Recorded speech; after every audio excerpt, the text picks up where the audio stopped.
Hello and welcome back to Beating a Dead Horse. It be me, your captain, Sean McKinda. And I'm ye swabby Jackson Keller. And you know, some days when we're out on the sea, looking out for them gulls of the sea, sometimes I say other things that involve sea just on repeat, because it reminds me of the ocean, the one true mistress. But the point that I'm getting at on this meandering long tale is that in the pure darkness, the inky black of the ocean, The inky pinky of the ocean. the inky pinky of the ocean, the only thing you can truly trust in is a lighthouse. Specifically, the Lighthouse with Robert Pattinson and Willem Dafoe. We show it every night in the galley. That's right, this is actually a Carnival Cruise Line, and I am Mr. Krabs on this SpongeBob Nicktoons Carnival Cruise Line Nicktoon Cruise. That joke got a bit away from me, So we watched a remake of Alfred Hitchcock's 1960s classic The Birds this week. God, that's also true. Oh, no. Yeah, no, we watched The Lighthouse. Our brains were a little scrambled by it, if you couldn't tell. I, walking out of the movie, realized that, I still didn't know how I felt about it yet. But the one thing I did know was that I felt different. I'm still in the process of recovery. I just got back from the theater about 2 hours ago, and I think I loved it. Yeah, it's a movie that's a lot to process. I think I loved it as well, but I might have also hated it. I don't know. I definitely was extremely off-put for the first third of it, but it's one of those movies where but that's probably most definitely the point. I was getting super frustrated and bored with the movie, but it's a thinker. It stays with you. You gotta riddle me this and riddle me that over the course of a couple hours, a couple days even, probably. Yeah, it's been a day since I've seen it. I've been kind of marinating on it quite a bit, kind of picking apart my feelings, working out how I want to approach this conversation, kind of trying to figure out what the movie is doing, what it's saying, kind of marveling at what it is. Which I think we should probably talk about what this movie is a little bit, because for the most part, we're talking about movies that are relatively well in the zeitgeist. We're not necessarily it's the new Marvel movie. We do talk about Marvel movies, but usually it's kind of fringe zeitgeist stuff. Yeah, like stuff that film Twitter, even service level film Twitter is talking about. Yeah, this one's some deep film Twitter shit. And if you are unfamiliar, this is a film by Robert Eggers, the guy who did The Witch, or The Vavitch, if you want to read it that way. It's his second film ever, and the fact that they let him, on his second film, make a bizarre auteur, trap Robert Pattinson and Willem Dafoe in a lighthouse, and then also shoot it in 4:3 square resolution, and then also make it black and white. That's The Lighthouse. It's insane. And it's the slow descent into madness ? Yes. I mean, if you look at the story as far as non-spoilers, it's pretty basic. It's basically just Robert Pattinson and Willem Dafoe. And for the record, I did not realize this was Willem Dafoe for the whole movie until the credits. So maybe I'm just a fool, or maybe he was dressed up like Captain Sham, like Count Olaf's disguise, and it worked on me. So yeah, it's two characters trapped in a secluded location. Madness ensues the way that you think it is, and if I have anything approaching a criticism of the movie, that might be it. in that, like, for how artfully it's presented and for how all the different, like, emotions and mental states it sort of puts you in, it's kind of familiar territory as far as the story goes, but I think that the execution works well enough that I'm not super bothered by that, but I think that's one thing that contributed to me being, like, kind of get on with it for the first part of the movie. Yeah, it's definitely familiar. It kind of, in the way that, like, so I think I want to compare it to Hereditary in some ways, in that, like, Hereditary plays with the things that are familiar to you and then kind of uses them against you, whereas this kind of feels familiar in a way that, like, it kind of coaxes you into it without not really lulling you into false sense of security, because, like, the way it's shot and the way, like, it's done in black and white and in the square film style. I said resolution earlier. I know that's not the word, and I'm totally blanking on the word I'm looking for right now. Aspect ratio. Aspect ratio. Thank you. In the square aspect ratio, it's both familiar and unsettling, and I think that's really what it's going for. Yeah. Geez, it's real hard to talk about this movie in the non-spoiler section. Well, let me take a stab at it a little bit and just kind of talk about, like, more than anything, the vibe you kind of get from it. Sure. Which I would say in the most... This is kind of what Lovecraft was going for. It feels very Lovecraftian in a lot of ways, very much like a look into the void looks into you. Just, you know, minus the racism stuff, which is an improvement in my book. But it helps when the Dark Void is based off of metaphysical concepts and deeply rooted, you know, existential fear, and not a dark void of, like, skin color, which is what Lovecraft was often alluding to, if you didn't know. Yeah, I don't know if I've come on podcast and said it or not. I like Lovecraftian tales. Lovecraft himself is a bit problematic, to put it lightly. But I appreciate, like, what the ideas that he has crafted of things that are just unknowable and slowly drive you mad. And that is really what this movie is it's watching characters kind of slowly go mad.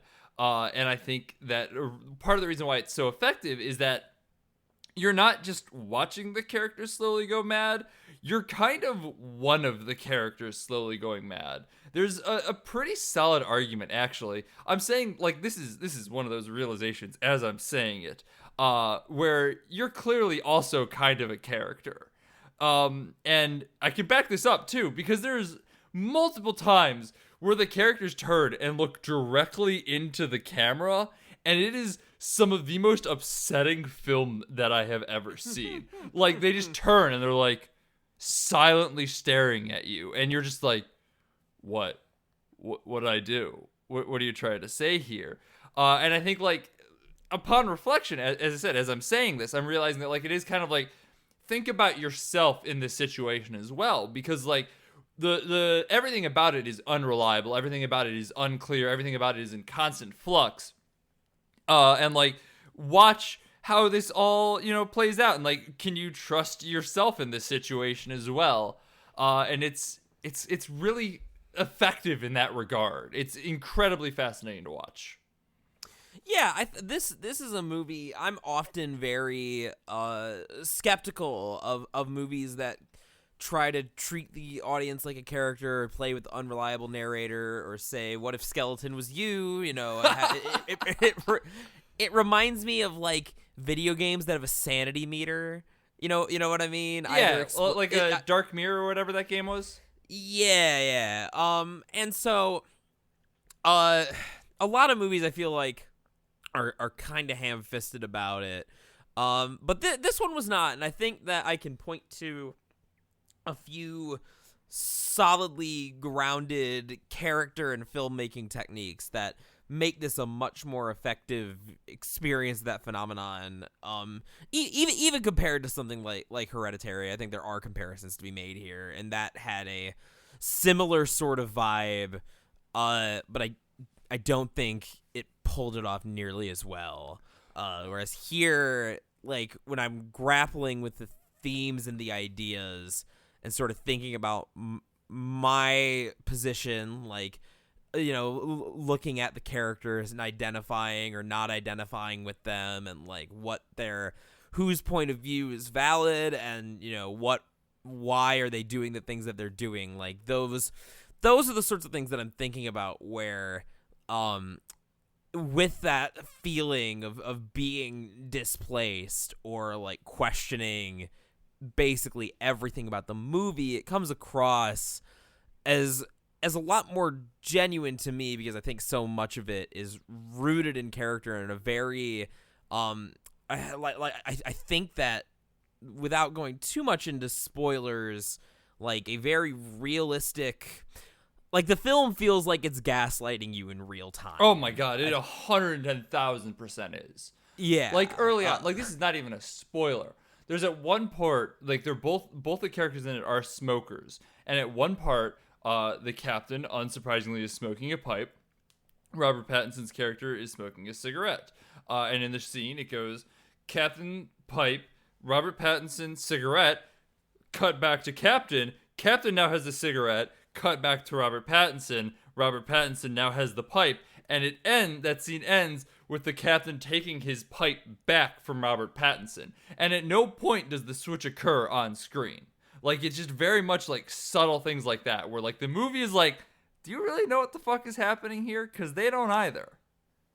Yeah, or even like the sense of time. Like this is explicitly brought up in dialogue, and it's something that you don't really think about, like how much time have they spent on the island until it becomes like an issue. But by the time that it's brought up in the text, you have reason to doubt that that's really how much time has passed. Well, see, even in the trailers, the line of like, how long have we been here? 3 days? 5 months? A year? Like that question is in the trailer, which is why I'm not afraid to say it. Yeah. Which is also why I went into the movie already with the mindset of time, like in my head. So like even in the beginning, I was kind of questioning like how long they had been working there. Like, could we trust that it was 4 weeks? Is that accurate? Was it already like throwing Robert Pattinson for a loop? Like, what we didn't really get like a true day-night cycle. We didn't have like the like conventional like, oh, I'm gonna mark my wall with each day that goes by type of bullshit. It was very much like, it's been 4 weeks. You just have to trust me. And I think that's a big part of this movie, is that there's never any like confirmation of anything. No. Like in other movies, I think that's why this works as well, is because like other movies would be, I feel like, afraid to not confirm something, you know, like you have to build up a rapport of trust. And this movie's like, nah, fam, don't worry about it. It doesn't matter, but it does, doesn't it? But it doesn't.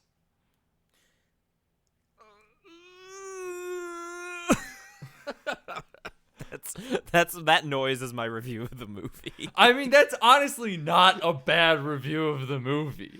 Like, there is just so much to process with it as it goes on. This is another one of those where I'm like, I want to watch it again now. Like, I need to see it again, but I'm kind of dreading it just because like I have like an anxiety in my stomach about it.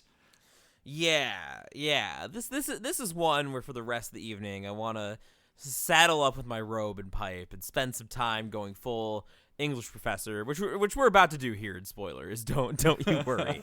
If we haven't been pretentious enough yet, we're gonna get right to that. This is to go even further beyond. But I just want to sit there and contemplate it for a while, and then stay up too late at night thinking about it, and then try to go to sleep, but be unable to because I'm too busy thinking about the giant mermaid vagina. It really is a movie that will keep you up at night.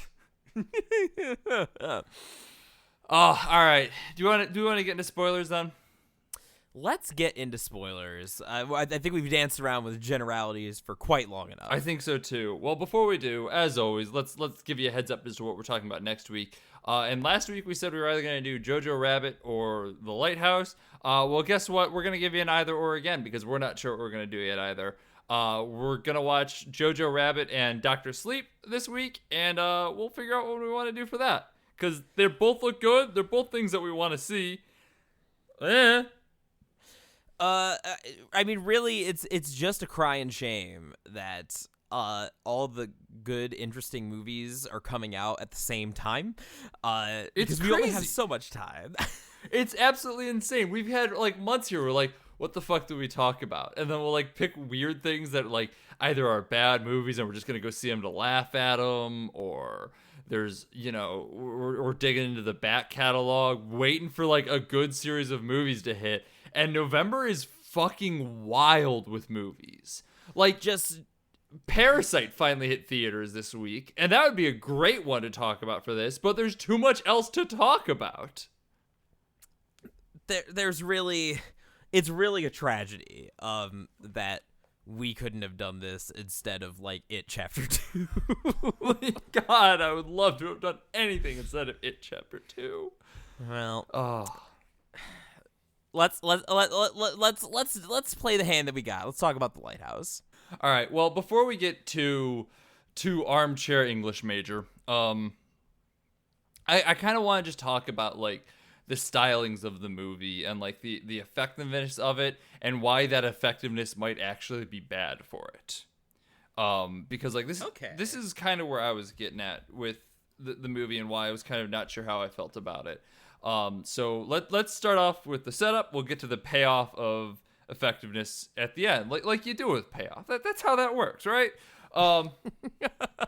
So I mentioned this movie is both in 4:3 and black and white, which is definitely to its advantage, because the entire time, even in the beginning, when it's just the doldrums and boring watching Robert Pattinson work, it is you're still kind of like constantly craning your neck, trying to get like a little bit more of a hint as to like how this all fits together. Like you want just like a hint of color to get like an idea of what it all looks like, or like there's that corner that you just kind of want to see around, and you know that like if this was a more conventional modern movie, you'd have those things, and so like you're already kind of like aching for more, and I think that's a really effective setup tool. It also adds to the claustrophobia of the lighthouse really nicely. Like I love that in the trailers when you'd get that 4:3 aspect ratio, you'd just be like, oh my god, you know, I'm trapped in this lighthouse. You get a little bit of the hyperventilating claustrophobicness of it.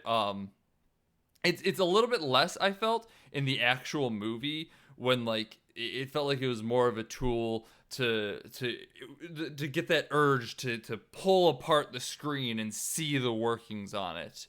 Yeah, after a while, I noticed that I had come to accept the aspect ratio, and I think a lot of that was just I was getting more involved with the characters and what was going on at that point. But I definitely at the beginning, it's also off-putting because you have the black and white and the 4:3, which, you know, are both extremely dated, but like the actual filmmaking and the performances and everything else is very modern, like very up to standard. So it's a very weird kind of cognitive dissonance for the first part of the movie that you have. Which I argue is absolutely intentional. Like, Yes. They could have 100% put like a grain filter over it and then like, you know, put their hand in front of their mouth when they talk, so they kind of came across like this, a little bit more echoey and less quality in the microphone, which might have improved that or reduced that dissonance. But instead they didn't. You got like the full, you know, pure, uncut, crisp audio, which also definitely is off-putting in the beginning because you're like your mind's trying to reconcile with these two very distinct eras, and it's just not quite connecting.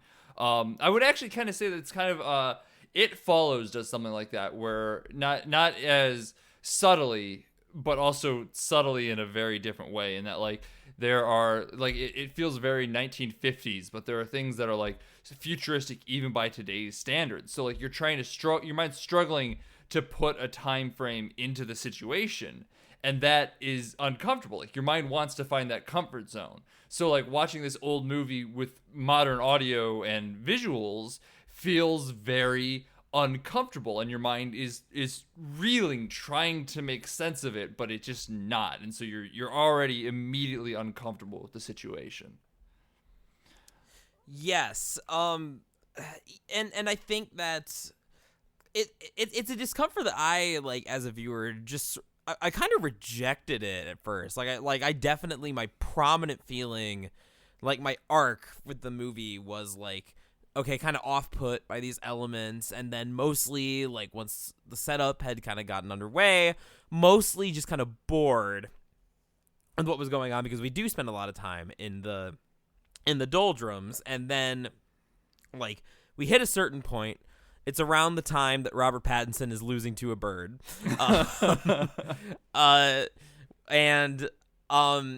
So around that time, like, things, like, start to pick up in intensity. Around the time Robert Pattinson has his first drink on the island, he finally bites the bullet, and that when shit gets really real. Then,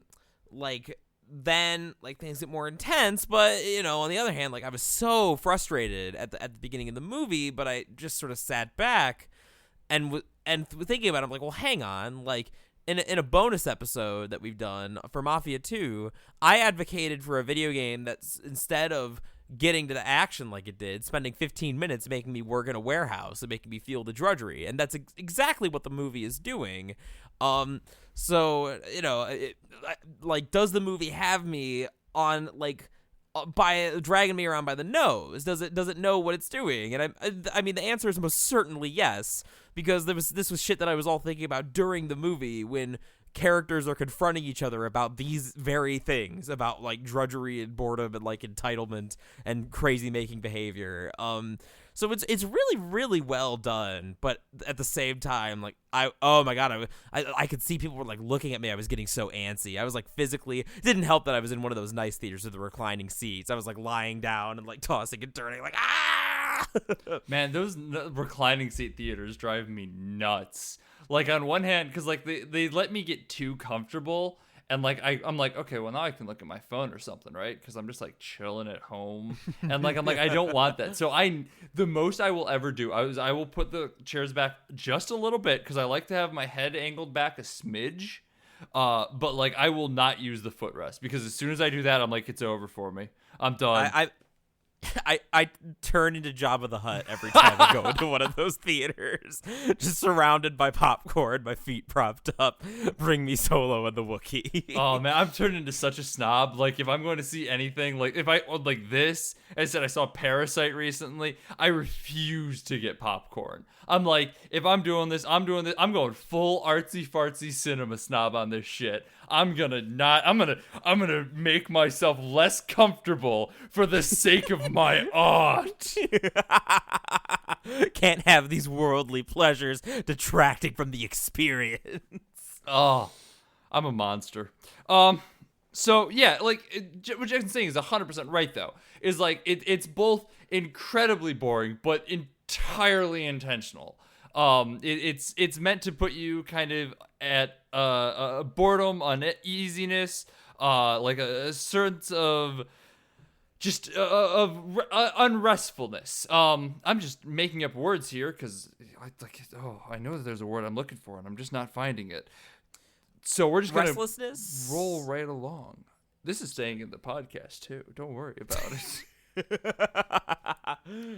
So yeah, like, that's entirely right. And then when it starts to go a little off the fucking wall, is where, like, this full delirium sets in, where, like, you're just kind of lost in everything that is happening.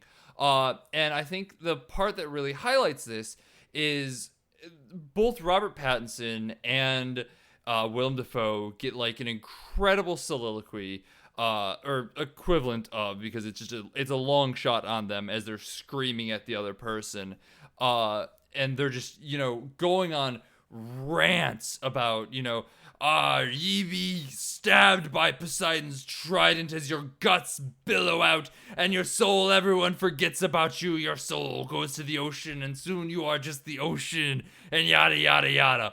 Oh my god, I realized why I keep coughing while we're recording this. It's because I did that voice. How did Willem Dafoe spend this entire movie talking like Mr. Krabs? I don't know. Oh my god, I can't spend 3 minutes doing it. My throat is killing me. So like it's this long shot, and I remember sitting here being like, did they cut away for a second? Because like I feel like at one point while Willem Dafoe was going on, they cut to Robert Pattinson for a brief second and then cut back. But like I don't know, and like I'm doubting my own thoughts. I'm doubting the own movie, and like it's 100% what the movie wants me to be doing. It's absolutely 100% playing into the movie's hands. Here's why I think that as brilliant and as much as I want to laud it for this feat of doubt, I have to kind of put a caveat on it. Because I think that when you make a movie, you want to make a movie that you remember. Like there are moments that will stand out in your mind that stand the test of time in your head. And when you're doubting what you're looking at, it's really hard to get those moments. Like everything it's never really feels frenetic, but everything feels constantly in flux. And like that shift, that doubt of what you're seeing kind of prohibits like memories from truly forming because you're being gaslit by the movie. So like you're kind of disconnected from it. I think the movie, I will say, solves the problem later on. But like there's the first chunk when it's the doldrums, when they start fighting with each other, when the storm first hits, is where like I'm like, I don't know that like I particularly like this movie just because like I'm not gonna remember things from it. I'm too caught up in trying to like make sure I do, but also definitely know that I can't, that like I started to worry about this. And then when it gets past that, it gets a lot more memorable, mostly because Robert Pattinson walks Willem Dafoe like a dog. And that will stay with me for the rest of my life. I will say, even some of the memorable stuff, like Robert Pattinson walking him like a dog, burying him alive, him fucking the mermaid in particular, that's bleeding into other media. I started reading Berserk today, and that manga opens with the main character fucking a lady who turns out to be a demon, but that was his plan all along, and that it's a violent, bloody, horrible thing. And when I think about the mermaid, I'm like, wait, did the mermaid try to bite his head off? Wait, no, that was in Berserk. So, like, it's even the weird stuff is bleeding into one another for me. Which is, I'm sure, intentional, you know? It continues that gaslighting delirium, but it's not great for retention. So I will say this. I will say that I think what keeps me grounded and was what keeping me thinking about these elements instead of just letting some of the weirdness just fade away is that I think that the central relationship between the two characters, very interesting and very well executed example of some sort of abusive relationship. And, you know, the exact nature of that relationship is fuzzy. It is at points very purposefully homoerotic. Willem Dafoe's character tries to present himself as like a fatherly mentor in a lot of ways. Sometimes they have a genuine like camaraderie, and it's more like a buddy thing. So and other times they look each other deeply in the eyes, and just you can feel "fuck me" on their breaths, but both of them are too afraid to say it. The taste of the sea comes between them, much like they wish their own lips would, but it cannot, and instead they have to punch each other in the face. They got that macho machismo. If they had just fucked, their problems would have been solved. Also, like I the fucking big buzz about this movie was that Robert Pattinson fucks a mermaid, and like y'all, that's not even the craziest goddamn thing in this movie. Y'all are missing, like, some wacky fucking shit. Like, if you had told me that Robert Pattinson and Willem Dafoe almost share a kiss, that's still not the most wild thing that happens in this movie. Like, it's insane. And it's not like, oh no, two guys kissing. No, it's the fact that it's Robert Pattinson and Willem Dafoe. What the fuck? And then Willem Dafoe turns into that mermaid who laughs at him and then turns into a squid Poseidon man. And also his dead friend. Yes. or his manager or his foreman. Not I think that was his like father figure. Unclear ish. So yeah, it's a real, and I think that like the gaslighting of the cinematic techniques goes really well with like the characters and how Willem Dafoe's character does a hell of a job gaslighting an already clearly like unstable Robert Pattinson. I keep wanting to call him Edward Cullen. That is not his real name. And so like there's this moment where like, and I think this is where the movie really like clicked and like fell into place for me. The moment where Willem Dafoe says like, you know, look at you, you think you're special, you're nothing, you're dime a dozen, like vagrant, you're an entitled little shit. You're a millennial. Yeah, boomers rise up, that sort of thing. And like and like I had to pause for a minute and think about it. I'm like, well, is he right? Like, we've seen enough of Robert Pattinson to, like, doubt any sort of identification we have in him. I mean, this is a man who grabs a seagull by the neck and clubs it to death. Which is an incredible fucking scene. Incredible fucking scene. He ain't losing to that bird no more. And so, like, you sit there and there's a lot of unpleasant, unstable, like, genuinely dangerous things about Robert Pattinson's character, but that's the thing about like gaslighting, is that it's often most effective on people who have reason to doubt themselves in the first place, which is why I think that Please don't come for us. What? Please don't come for us.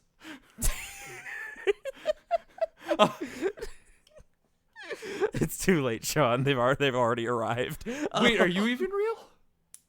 No, nobody's real in the end. But yeah, so like those feelings of boredom and like sympathizing with Robert Pattinson being like, you know, in the early scenes when he's like, oh, I already swabbed the fucking decks. I mean, like, I live with my mom right now. I've had those exact same arguments before. And so, like, it takes you a moment. You're like, well, does he have a point? But then you sit back and you think, I'm like, well, okay. So clearly he's pushing the alcohol on him, even though Robert Pattinson's character is clearly a recovering alcoholic. He does, like, constantly berate him and very seemingly, but with just enough plausible deniability, like, drops him from the tower and, like, has his life literally in his hands. Like, there's just so many ways that character is controlling and yet has just enough plausible deniability, and that it's a sort of like it's a very, very realistic, emotionally abusive relationship. And that's one of the things that makes it so uncomfortable, is that the characters are doing it to each other, and then the movie's doing it to you, so you're taken for a fucking roller coaster ride. Yeah, you can't pick a side, because the movie's fucking with you as these characters are fucking with each other, and like it's fucking, oh god, it's exhausting. Can we talk about how the lighthouse itself is a giant phallic symbol, as this whole movie is basically a big dick swinging contest? Sure.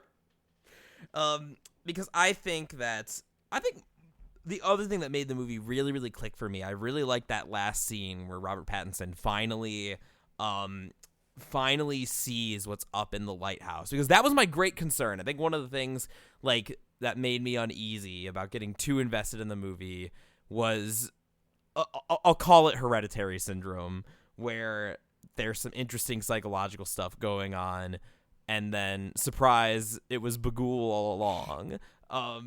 And I have been on the record as, you know, really, really not liking the ending of Hereditary for exactly that reason.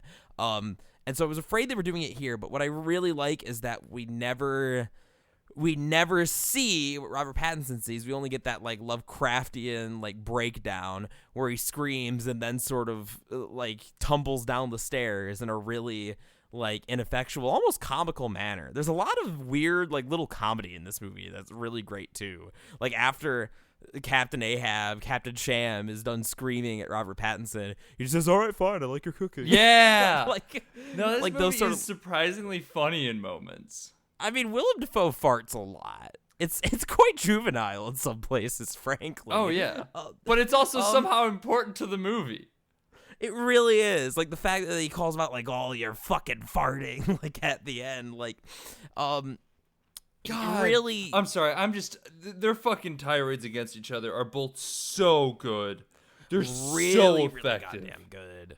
God, both of these actors are absolutely incredible. Just as an aside, they are 100% incredible in this movie and just in general.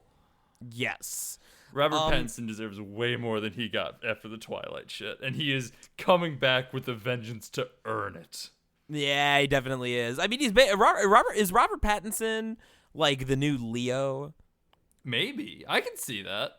Because it's a similar position in that, like, they both starred. I don't think Leo had quite as much antipathy for Titanic as Robert Pattinson did for Twilight, but well, he fucking hated that movie. Yeah.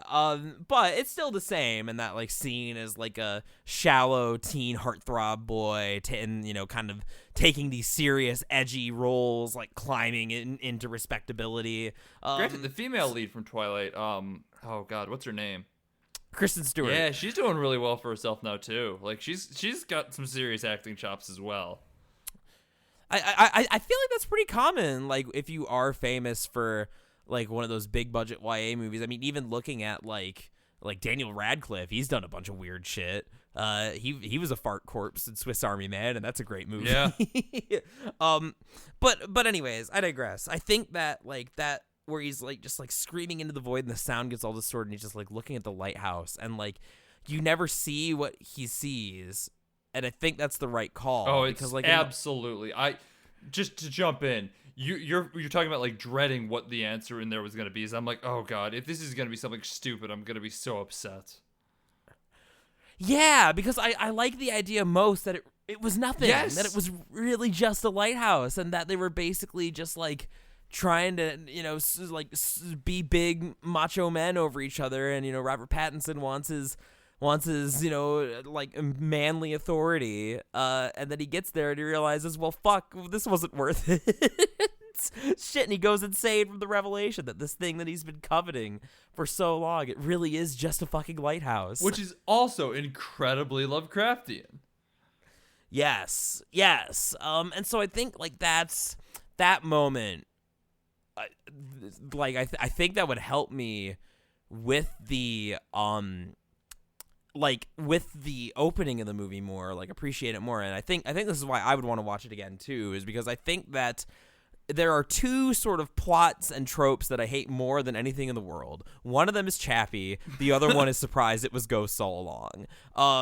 And the fact that this movie doesn't do that, but still leaves room for that if you want to read into that, but keeps that ambiguity, and leaves a lot of those seeds of doubt planted. Like even does Hereditary, but we're not getting into that right now. This is the long fight. We're gonna be talking about that movie for like 3 years to come. It'll be like unrelated things. I'll be like, hey, you know what? We're still not going to agree about Hereditary, are we? But we agree on the Lighthouse, so we'll have to accept this common ground for now. Was he a Chappie in Serenity, by the way? So, anyways, so like even the supernatural shit, like the fact that he finds the mermaid in his bed and like he doesn't. He like is seeing stuff, and then Willem Dafoe tells him about like his last swabby that went insane talking about mermaids and shit. And Robert Pattinson is of course very clearly put off by that, but like it's very. Do we know whether or not that mermaid was there left by the last guy, or did Willem Dafoe purposefully plant it to try and like start that crazy making behavior? Either one is plausible, but we can't really say for sure. And yeah, God, that's this whole fucking movie is like there is. No sense whatsoever, and like, to mimic Jackson's review. Do we want to get heady and overanalyze shit and talk about Oh, I thought we were already doing that with the lighthouse as a giant phallic symbol. So please, let's continue. I had assumed that the phallic symbol, while clearly not wrong, was more of a lighter thing. Like a phallic symbol is not it's heady, but it's not that heady. I'm dying. Because like I want to talk about mostly just the interaction I had with this gentleman as I was walking out of the theater. Because as I was leaving, I walked past some people who were clearly talking about the Lighthouse. And like I kind of like, do you mind if I listen in? I just walked out myself. I'm kind of curious to hear what people think about it while I'm still processing. And unfortunately, I'm gonna do a terrible job of what this guy said. He was definitely late teens, I would say, an usher of some sort, like a ticket taker. Seen the movie twice, and basically he's like, yeah. So my main read on it is, it's the wiki. Tom is trying to convince Tommy, the Robert Pattinson's character, to basically accept, work, get out of his own head, solve his problems and whatnot. And like the end of the movie, when he goes up to the lighthouse and sees that there is, it is what it is. There's an argument to be made that the lighthouse is rejecting him as the new wiki. So it's definitely a read on the movie. I don't want to come in here and be like, yeah, this kid's an idiot, because he's not. Like, that's definitely an interesting read on the movie. But it's not one that I don't have some problems with. And what would we be as a movie criticism and analysis podcast if we didn't have a problem with everything? Hang on, let me just check my notes here. Everything, yes. Everything. Absolutely everything. So I think my biggest problem with this, I think that that is absolutely a valid reading of the movie. But I think the problem with that is that what that would all be is subtext. And it feels like if you're going to have subtext, you should have some sort of grander theme out of it. And granted, I didn't get to finish my conversation with him. I left when he was kind of talking a little bit about the witch. Long story, doesn't really matter. But I didn't get to necessarily finish like his whole thesis on it. But I've been kind of processing, like, if this is the subtext of the movie, if this is what we're going for here, what is the movie trying to say with this? And I cannot come up with any sort of solution to it, which I think is why I'm kind of hesitant to give this gentleman full marks, I guess. Solid B+ on his film theory paper. No, like it's definitely an interesting interpretation on it, but like it just doesn't feel like it necessarily lends itself to any sort of grander thesis about the movie with it. So thank you, cinema guy who gave me my ticket, but unfortunately you're gonna have to retake my class again next year. Well, speaking as a pretentious English teacher, literally, I think with this take, is that my problem with it is that this reading comes primarily if you assume that the movie sees Willem Dafoe as like a trustworthy point of view or like a genuine sort of father figure, which I like. It can't. It doesn't. It cannot, just based on everything that we've seen. I don't think it completely absolves Robert Pattinson of his character's problems either. But to say that his main problem is, and that Willem Dafoe's assessment of his character as being 100% right, is perhaps an oversimplification, just because of how much like crazy making behavior and gaslighting and manipulation we get from Willem Dafoe, and how unreliable of a source that he is, because he's the one who's making these claims about like the value of hard work and menial labor, like explicit vocally. Whereas like I think you could easily make the case that like if you could say the Lighthouse is rejecting him, but if we look at it the other way, and Robert Pattinson goes mad from seeing like, well, it's just working on a dumpy old lighthouse. Like, I killed a man for this. Oh, fuck. Like, oh, no. Like, everyone has one bad day. Robert Pattinson realizes his life is a comedy, not a tragedy, and then tumbles down the stairs. Yeah, that's way more interesting, I think. Yeah. And then, well, because then there's also the Prometheus thing. That's like hanging out there, and that you have the lights. The whole thing is that it's a very, very good movie, and y'all are just dumb. That was very aggressive. This is a callback episode. Honestly, we're just gonna keep making references to previous things. Like for me, I'm gonna stand Prometheus until the day I die. All right.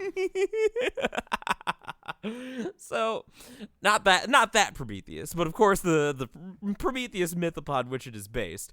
You have the imagery of him trying to get the light from an authority figure that's keeping it from in Prometheus it's the people, but there is no the people. Robert Pattinson is at once both Prometheus and the people. And he's getting, eaten by birds at the end. He loses to the birds. Spoiler alert.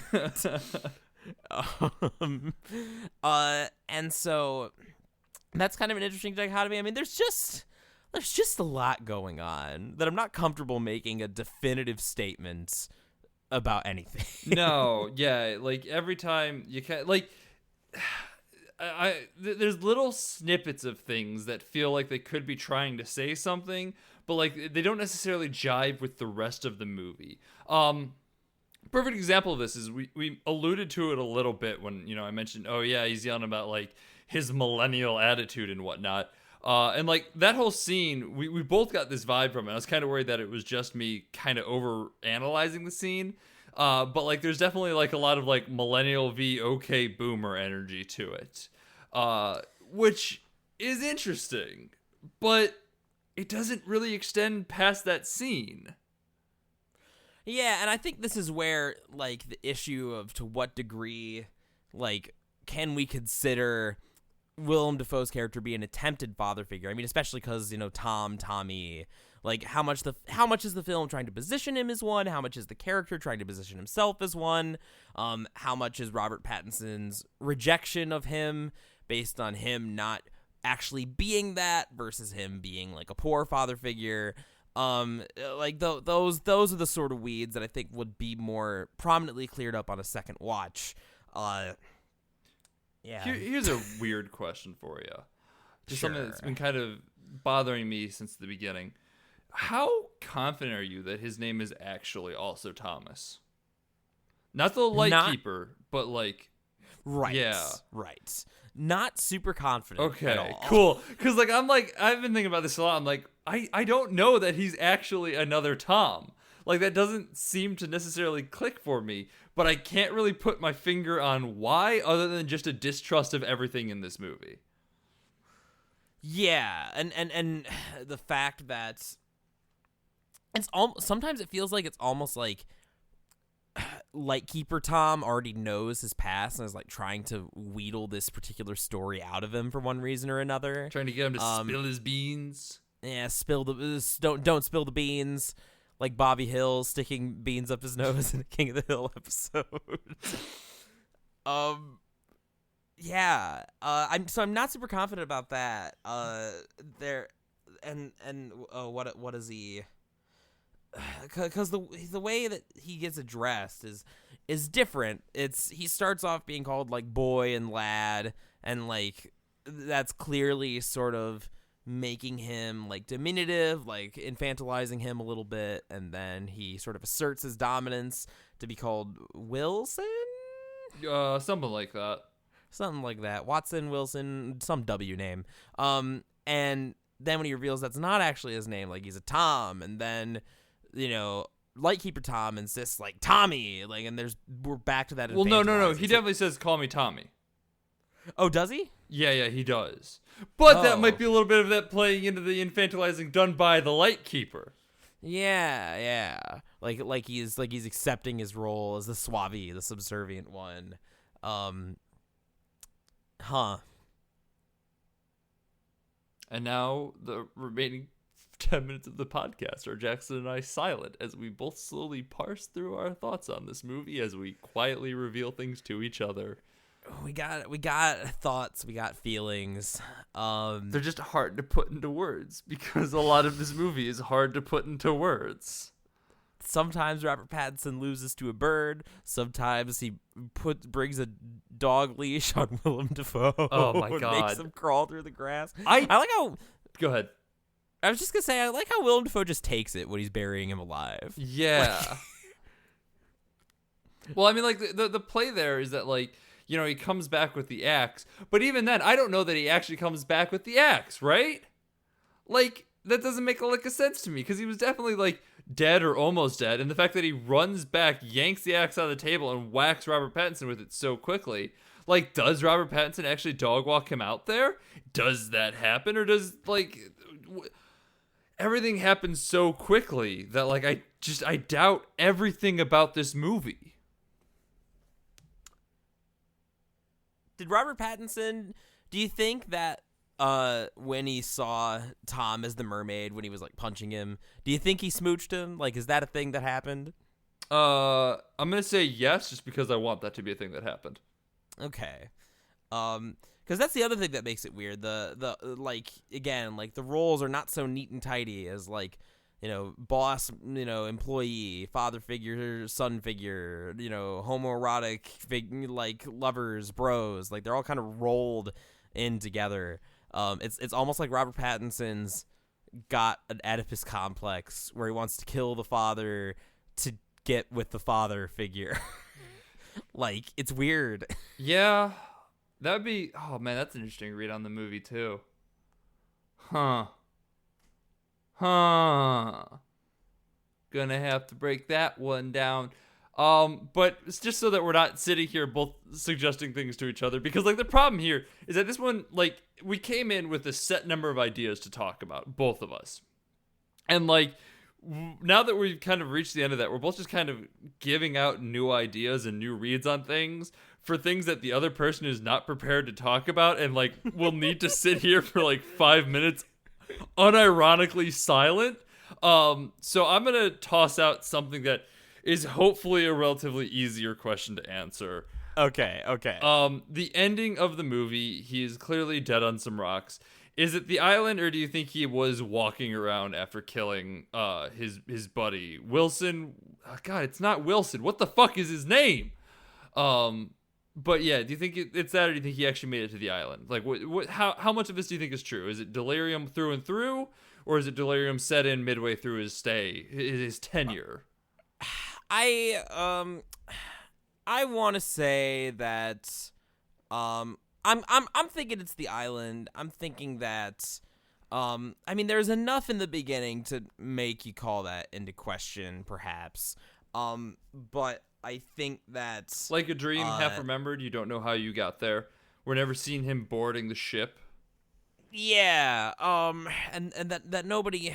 It's true that nobody ever comes back for him either, and his one out is destroyed by Willem Dafoe, who just wants to keep him there and be his slave. Oh God, I wonder, because the only other people we see in this movie are the two people that they came to relieve, right? Yeah. I wonder if we look close enough if those are just them again. Interesting thought. I know, because the credits. I didn't take a close look at the cast list on the credits. It listed several people, but obviously there's gonna be like the mermaid is gonna be credited and a few others. So yeah, I don't know. I'm want to say that they made it to the island. Just because like I don't think that there's any sort of gratification in them not arriving there, you know? Yeah, no. There wouldn't be any great subtextual thematic reason for that if it was just internal drama in his head. I suppose the sort of thing where it doesn't really make a difference. The end result is like personal drama resulting in his death, if it was on the island or not, if we're going full postmodern whatever. Right. but like it just doesn't necessarily add anything for it to have all been in his head from the beginning. No. Right? No, I don't think so. I think it makes a lot more sense to be in this trying situation. But fuck this movie because already... I'm second guessing myself now. I'm still being gassed by this goddamn movie. I made a firm statement and I'm like, did I though?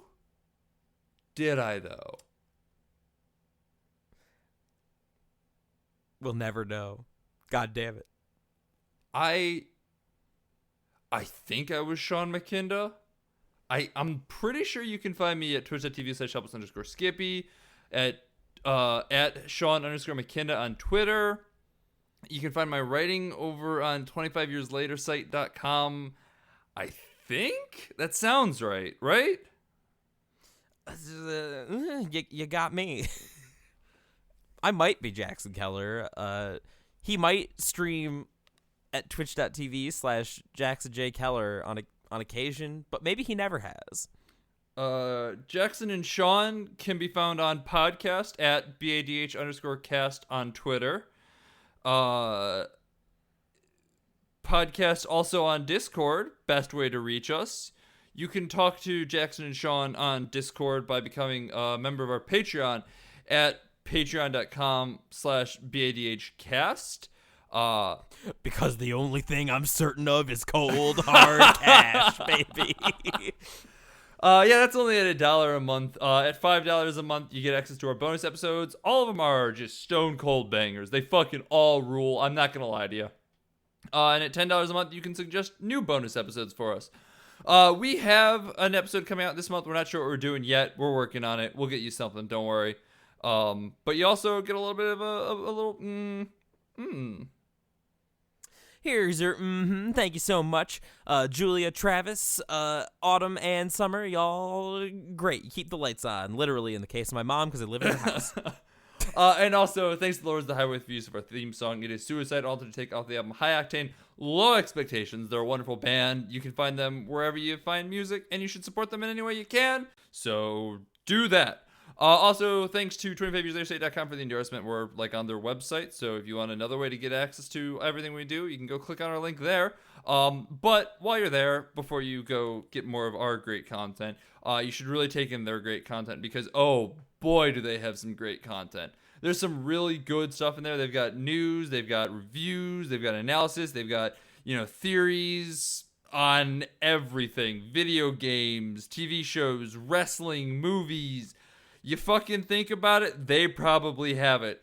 And it's a great place to go get Watchmen content. If you're watching the new HBO Watchmen show, which I am, and I check out their site to make sure that I actually understand what I'm watching, because I'm a big dum-dum, as we've all established, who thinks Prometheus is a good movie, and probably should not be allowed to have opinions anymore. Well, Sean, don't worry. This podcast episode will exist as a mark of our incompetence for the world to see. Oh, man. All right. Well, next week we'll either be talking about Jojo Rabbit or Dr. Sleep. Dr. Sleep. Speaking of uncertainty. Yeah, no kidding. I'm not even sure what the fuck we're doing next week. I don't know what's happening. Everything is confusing. And life is pain. Bye.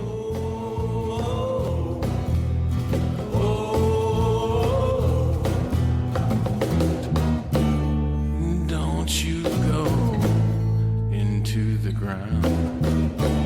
Don't you go into the grave.